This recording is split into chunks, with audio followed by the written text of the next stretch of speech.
We are now just about a month out from the release of Elden Ring Nightreign, a multiplayer-focused version of Elden Ring. It's certainly interesting. I am a huge FromSoft fan, but this take on, the more multiplayer-focused direction, I'm really curious how this goes. But what we have today is some PC system requirements. Now, this actually makes a lot of sense when I look at it, because when I looked at the gameplay trailer for Elden Ring Nightreign, I would say that the overall, graphical fidelity looked very similar to Elden Ring.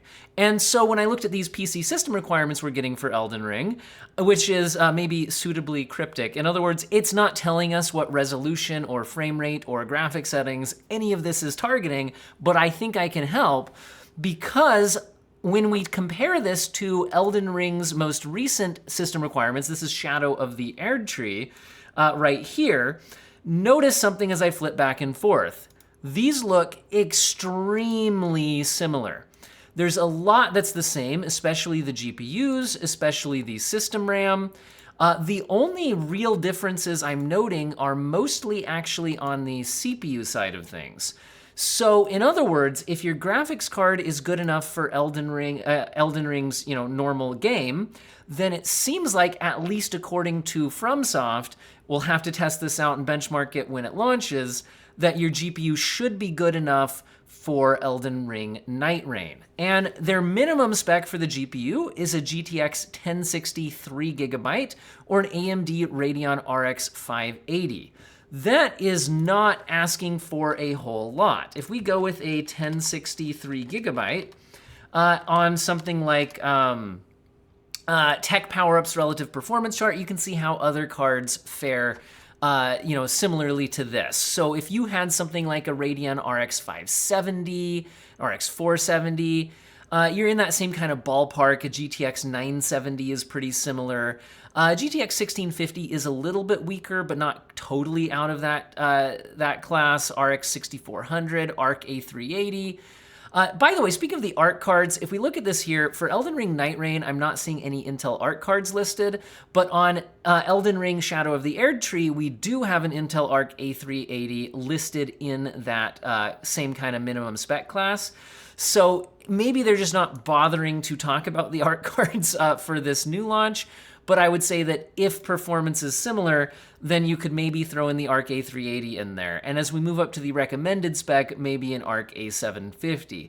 Now the recommended spec goes up to a GTX 1070 or a Radeon RX Vega 56. So how does the min spec and recommended spec kind of compare in relative performance? Again, the min spec, if we take the GTX 1060 as that reference point, then as you scroll up here, maybe you'll spot your card if you're kind of in this general era. The 1066 gigabytes, a little bit more powerful and has more VRAM. We're getting into cards like the RX 580, GTX 1650 Super, GTX 980, etc. Once you get near the GTX 1660 Super, and a little bit beyond the 1660 base version, you get to the GTX 1070. So they're asking for about 50% more performance from the GTX 1063 gigabyte up to the GTX 1070. Notice the 1070 is kind of in a similar ballpark to the 1660 Super, 1660 Ti, RTX 3050, etc. And if you're on anything more recent, a 2060 is a bit more powerful, an ARC A580 is a bit more powerful, a 2070 is more powerful, a 3060 is more powerful, then you're now beyond the recommended spec. But again, it's a little frustrating here that we're just seeing minimum and recommended with no idea what they're actually talking about for performance numbers. But again, given the fact that they're targeting the same GPUs they did for Elden Ring, Shadow of the Erdtree, which was the same as the initial Elden Ring release, well, I could actually look back to my original Elden Ring testing and maybe get us an idea of how the performance will look. So I pulled up my initial testing of Elden Ring on the GTX 1060. I had the 6 gigabyte version, I don't have the 3 gigabyte version, but at 1080p at these settings, so kind of a mix of settings. It's mostly medium settings, but I do have reflections at low, water at high. I have maximum texture qualities because they seem to fit in the 6 gigabyte VRAM buffer with these other settings. So again, on the 3 GB card, you'd want to turn things down lower.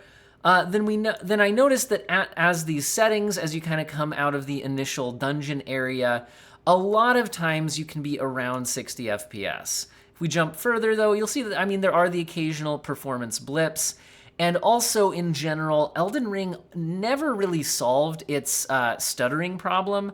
Occasionally, you just get stutters. Regardless of your CPU and GPU, it's a bit frustrating.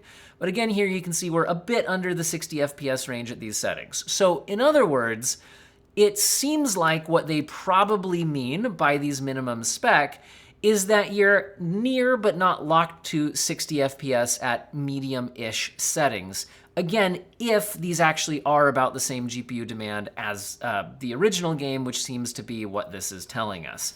The 1070 would do a bit better. I also tested out my RTX 3060 at this time, and if we want to get an idea of how that's playing and at what graphics settings, if we go to maximum quality settings at 1080p on an RTX 3060, which you can see that we're doing here, maybe we can go into 2x speed playback and kind of get a little bit of gameplay here.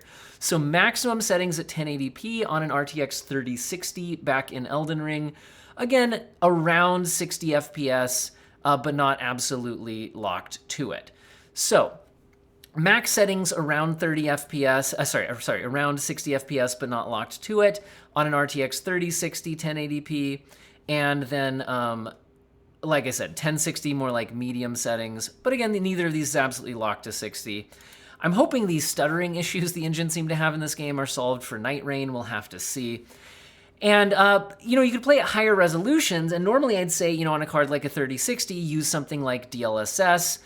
But so far I have not seen any confirmation that Elden Ring Nightreign will have DLSS support. To my knowledge, I haven't checked real recently, but last time I checked, Elden Ring still did not have DLSS or FSR support, so no kind of modern upscaling support. I really wish they would add that in, especially in a multiplayer context where I would probably be wanting as much frame rate as possible personally. So that's going to be one of my things that I don't particularly like there on this. Now, the other thing I'll mention, though, is like I said at the start, the main difference I'm seeing in these PC specs versus the baseline Elden Ring is actually in the CPUs. So whereas Elden Ring had a Core i5-8400 or Ryzen 3 3300X listed as the minimum spec processor, for Nightreign, that's jumping up to a Core i5-10600 or Ryzen 5 5500. So that is a step up in the minimum processors.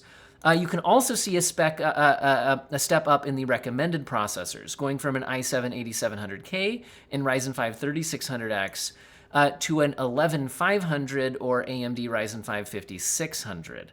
So definitely a step up in the CPU recommendations. And again, with this being more multiplayer focused, and again, I don't know what other changes they made, but it does seem like they're potentially more demanding on the CPU side of things.